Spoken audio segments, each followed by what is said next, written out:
بسم اللہ الرحمن الرحیم۔ ایسی سفارش کرنے والے کی کیا آگے فرمایا وَمَن يَشْفَعْ شَفَاعَةً سَيِّئَةً، اور جس نے بری سفارش کی۔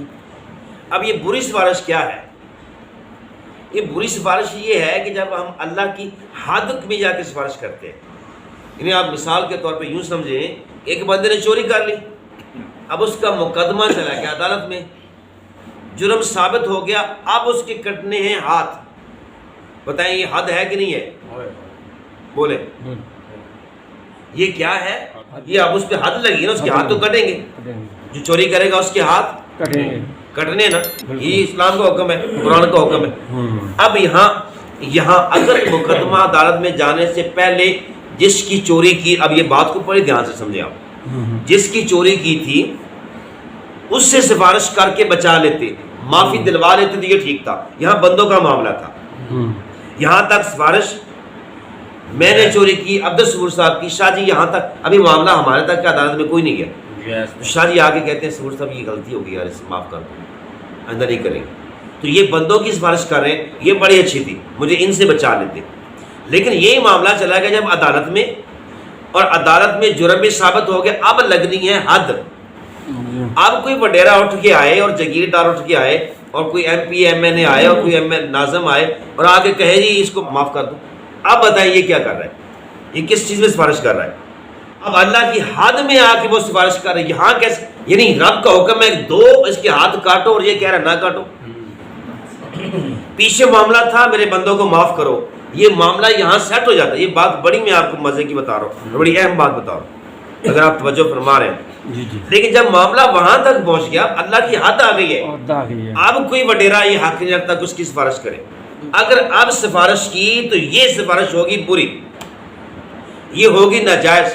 اور آپ ایمان سے بتائیں یہ ہمارے ہاں سفارشیں کتنی ہو رہی ہیں؟ ناجائز سفارشیں کتنی ہو رہی ہیں؟ صحیح زانی ہے، زنا کر کے گیا ہے، کسی کی بیٹی کی عزت کو پامال کر کے گیا ہے، ایک وڈیرا ہے اس کے تعلق والا جا کے اس کی سفارش کر کے اس کو آزاد کروا رہا ہے، جرم ثابت ہو رہا ہے۔ چور ڈاکو لٹیرے کو جا کے وہاں معاف کروا رہے ہیں، قاتلوں کو معاف کروا دیتے ہیں جا کے یہ عدالتوں میں جا کے، اور بے قصوروں کو جا کے مروا دیتے ہیں۔ یہ ذرا نظام دیکھیں نا کیا ہے۔ انہوں نے جواب دینا ہے کہ نہیں دینا اللہ کی بارگاہ میں؟ دینا کیوں نہیں دینا؟ سمجھ نہیں ہے کہ اب وہ اپنی طرف سے کہتا ہے میں نے سفارش کی ہے، تمہیں پہلے پتہ ہونا چاہیے کہ تم نے سفارش کرنے کس حد تک ہے۔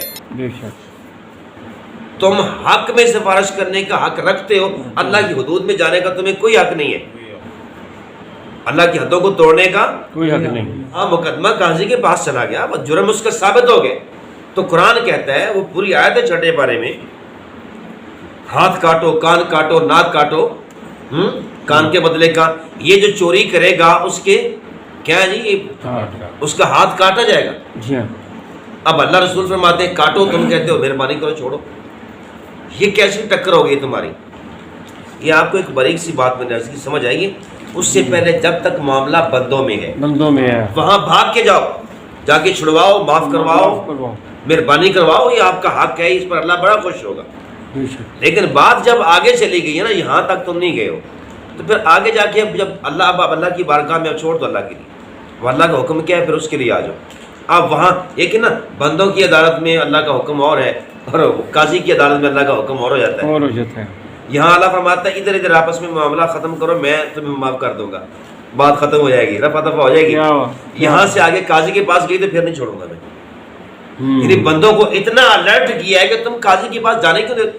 مسلمانوں تم ایک دوسرے کے اتنے غمخوار بن جاؤ کہ جب بھی کوئی معاملہ ہو نا اس کو فوری مٹاؤ تاکہ عدالت میں جائے نہ۔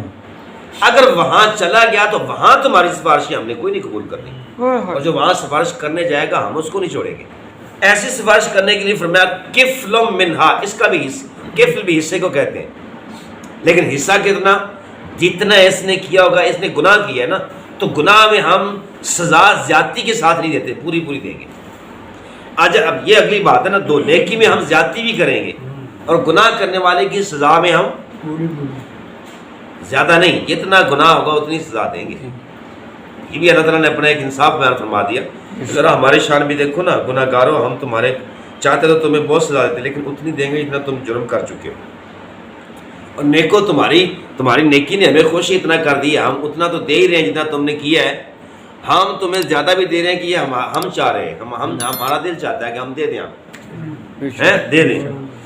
اس کا ایک مطلب سمجھ آ گیا، جس نے اچھی سفارش کی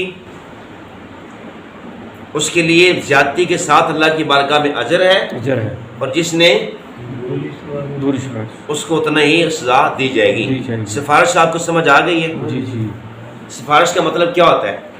دعا، صرف دعا نہیں ہے نا، کسی کے ساتھ چل پڑنا بھی ہے۔ اب جس کا کوئی کام ہوتا ہے، جو بندہ اس کا ساتھ دیتا ہے نا، اس کو جو اجر ملنا ہے نا، یہ ساتھ دینے والے کو وہ اجر ملے گا۔ یہ بات سمجھے آپ؟ نہیں بات سمجھے؟ یعنی جب تک آپ ایک بندے کی سفارش نہیں کرتے تب تک وہ اکیلا ہی ہوتا ہے، اور جب آپ نے سفارش کر دی اب وہ ایک نہیں ہوتا، وہ دو ہو جاتے ہیں۔ ایک وہ جس کی سفارش ہو رہی ہے، اور دوسرا جو کر رہا ہے، جو کر رہا ہے۔ تو دو کی بات بڑی تگڑی ہوتی ہے۔ جی ہاں، دو کی اگر یہی بات بندوں کی ہے تو اللہ نے فرمایا میرا محبوب تمہارا شفیع ہے۔ جب نبی امت کے شفیع بن جائے گی تو پھر یہ امتی کتنا تگڑا ہو جائے گا۔ یہ تو اصل میں یہ بات سمجھیں کہ قیامت کے دن شفیع کون ہے، اور اللہ بتا رہا ہے میرے بندو تم قیامت میں اکیلے ہو ہی نہیں، کیونکہ تمہارا شفیع بھی تو تمہارے ساتھ ہوگا نا، اور تمہارا شفیع اتنا تگڑا ہے کہ ہماری بارگاہ میں تو اس کی قدر ہی بڑی کی جاتی ہے، محبوب کی قدر ہی بڑی کی جاتی۔ تم نے اکیلے محشر میں نہیں آنا، میرے محبوب کے پیارے بن جاؤ، میرے محبوب کو شفیع بنا کے لانا، پھر تمہیں اکیلا ہونے کا ڈر نہیں ہوگا، تم اکیلے رہو گے، سبحان اللہ، کیا بات، تنہا نہیں ہوگا۔ جب تمہارا کوئی سفارشی چل پڑتا ہے پھر تم اکیلے نہیں ہوتے، دو ہوتے ہو، دو ہوتے ہیں۔ ٹھیک ہے جی۔ اب جو جس کی سفارش کرے گا اس کے لیڈر کو فائدہ اجر ملے گا نا، جس سزا ملے گی یا جزا ملے گی، اس کو بھی پورا ملے گا۔ اب آپ اس آیت کی روشنی میں دیکھ لیں کہ ہم کس کس کا ساتھ دے رہے ہیں، ظالم کا ساتھ دے رہے ہیں، ظالم کے ساتھ مدد کر رہے ہیں، یا مظلوم کے ساتھ ہیں، حق کے ساتھ ہیں یا باطل کے ساتھ ہیں، سچ کے ساتھ ہیں یا جھوٹ کے ساتھ ہیں، نیک کے ساتھ ہیں یا گناہ گار کے ساتھ ہیں۔ اپنے مفاد کو نہیں دیکھنا، یہاں اللہ کی جزا اور سزا دیکھ لیں۔ میرا کون کیا لگتا ہے، یہ بات کی ہے، پہلے میرا اللہ رسول سے تعلق کیا ہے، اور یہاں اللہ رسول کا حکم کیا ہے، میرے لیے وہ اہمیت رکھتا ہے، اس کو دیکھنا ہے۔ پھر اگر میں اس آیت کی روشنی میں کسی اچھے کے ساتھ ہوں، حق والے کے ساتھ ہوں، تو اللہ کے ہاں زیادتی کے ساتھ میرا اجر موجود ہے، اور اگر میں کسی ظالم کا ساتھ دے رہا ہوں تو جہنم ٹھکانا اس کا بھی ہے، اور مجھے بھی ساتھ وہاں پہ جانا پڑے گا۔ جو جس کے ساتھ ہو، جس نے جس کی جیسی سفارش کی، اللہ، سفارش کا مطلب ہوتا ہے نا دوسرے کا بھلا چاہنا۔ اب بھلا چل کے چاہے، ساتھ دے کے چاہے، منہ سے بول کے چاہے، قلم سے چاہے، توجہ کا وہ بھلا قلم سے چاہ رہا ہے، ایک منصب پہ بیٹھا ہے اس کا قلم چلتا ہے، کرے وہ سفارش۔ کسی کی زبان چلتی ہے تو چلائے اپنی زبان کو، کیوں بند کیا ہوا ہے اس کو؟ ہاتھ چلتا ہے تو ہاتھ چلائے، قدم چل کے جاتے ہیں تو ساتھ چل کے جائے۔ جمعے پہ واقعہ سنایا تھا میں نے، عبداللہ ابن عباس مسجد نبی میں اعتکاف فرما رہے تھے، ایک شخص آگے اس نے کہا حضور وعدہ پورا ہو گیا، پیسے میرے پاس ہوئے نہیں، تو قرض لینے والا میرے سر پہ ہے، مشکل میں ہوں، مہربانی فرمائے سفارش فرما دیں۔ اٹھے اسی وقت چل پڑے ساتھ، جب چل پڑے تو وہ مسجد سے باہر قدم رکھنے ہی والے تھے تو سائل جزاد او حضور آپ تو اعتکاف میں تھے اور مسجد سے نکل رہے ہیں، ٹوٹ جائے گا اعتکاف، مسجد سے نکل رہے ہیں۔